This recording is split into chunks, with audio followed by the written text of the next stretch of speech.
بڑی خرابی ہے اس شخص کی جو پیٹھ پیچھے دوسروں پر عیب لگانے والا اور منہ پر طعنے دینے کا عادی ہو۔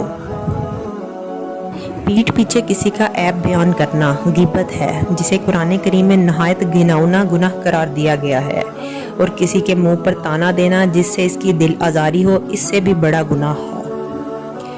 جس نے مال اکٹھا کیا ہو اور اسے گنتا رہتا ہو، وہ سمجھتا ہے کہ اس کا مال اسے ہمیشہ زندہ رکھے گا۔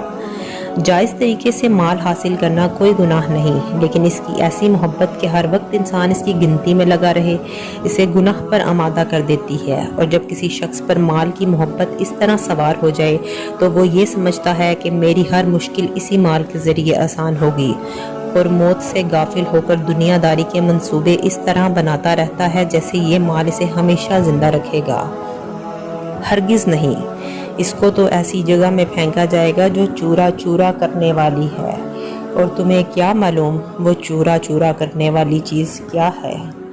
اللہ کی سلگائی ہوئی آگ جو دلوں تک جا چڑھے گی، یقین جانو وہ ان پر بند کر دی جائے گی جبکہ وہ لمبے چوڑے ستونوں میں گھرے ہوں گے۔ اللہ بچائے، دوزخ میں آگ کے شعلے لمبے چوڑے ستونوں کی شکل میں ہوں گے، اور وہ چاروں طرف سے دوزخیوں کو اس طرح گھیر لیں گے کہ باہر نکلنے کا راستہ بند ہو جائے گا۔